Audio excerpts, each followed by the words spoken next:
Since Nigeria began practicing democracy in 1999, the federal government has received most of the blame for underdevelopment, infrastructural decay, and above all, the misappropriation of government finances. To this end, since the federal government increased federal allocation to states, the pendulum is now shifted to the state governors, whom many believed should be accountable. In this report, our correspondent Stele Fason takes a look at the clamor for accountability on the part of state governors amid increased allocation. The report. The increase in the federal allocation from 1.1 trillion naira in June to 1.354 trillion in July 2024 made some states like Delta, who received 260 billion naira, Rivers with 197 billion naira, and Akwa Ibom with 179 billion leading the pack from the 36 states of the Federation in the first quarter of 2024. Despite these huge sums of money, some states like Delta, Rivers, to mention but a few, are still grappling with insecurity and infrastructural decay. Some economists express their views on the renewed call to hold governors accountable. So the idea of saying, oh, because the allocation has increased, we should hold the governors more accountable or less, doesn't come in. What happens is simply we have laws in this country to safeguard the constitution and ensure that the governors are working and not disturbed by unnecessary litigation. The immunity clause is there.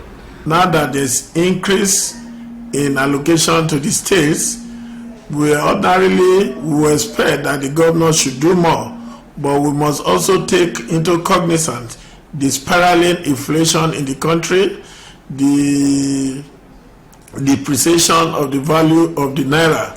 So what that means is the purchasing power of the people and the state government has also reduced.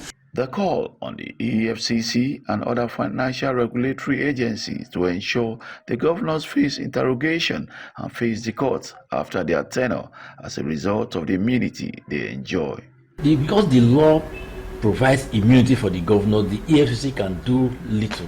What the EFCC could do is at least ensure that those governors who have left their seats are actually prosecuted, and if you prosecute them, that will serve as a signal to those who are still in power that if you misappropriate funds coming to your state, the hands of the law can still reach you after you have served your tenure. The court said EFCC can only regulate and monitor this financial expenditure of federal government and not the state government, but it is imperative that we must have an agency who will do the cross-checking or the monitoring of the financial expenditure of the state governance.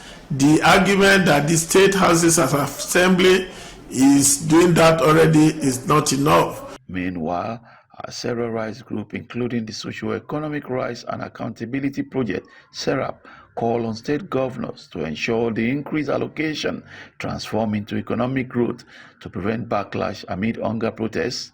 The governors, on their part, must match their words with action in bringing dividends of democracy to the people. From Delta State, Stele Fason reporting for Galaxy TV News.